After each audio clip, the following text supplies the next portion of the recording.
Prince of Persia: The Forgotten Sands is a chunk of the prince's life where we don't know what happened to him. In between Sands of Time and Warrior Within, there's a gap of 7 years. So we're using this space to reintroduce the prince as he was from Sands of Time. We're going back to the roots. We're going back into the Sands of Time feel. Sort of mix of charm with adventure. This little twist, this little element of magic that is so characteristic of Arabian Nights. The Prince of Persia universe has this very distinct flavor. The game kind of follows the prince on an adventure in his brother's kingdom. He arrives to find it under attack. Malik, this is madness. Malik is the prince's older brother. He's doing what he can for his people, but he makes the wrong choice, which releases the Sand Army. It saves his kingdom from the invading army, but the prince, who's had a little bit of experience with magical things, knows that these things come at a little bit of a cost. This army has a definite cost. We want to make sure to respect the essence of the game.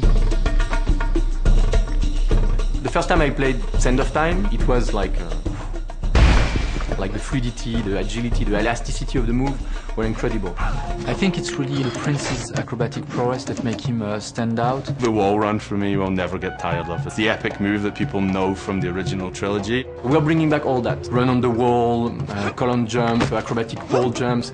It's the moveset from the Sands of Time prince. The control scheme that he has is really the same as before. It's going to feel right to people.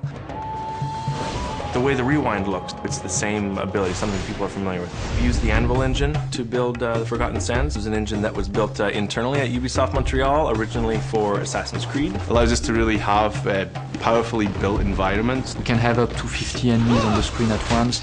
This makes for really huge battles. Massive battle scenes that happen in the distance, the type of stuff that was maybe implied in Sands of Time, but we can show it. The architecture itself is very detailed, very fine. We're really going into that Arabian Nights, Persian feel. There's a lot of emphasis on the beauty of the surroundings in the game. The rooms are big. We want the players to wander, explore every nook and cranny of the environment. Every aspect of the game is very handcrafted. There's details everywhere. We wanted to invent on top of that and bring a new flavor. There is the power over the elements.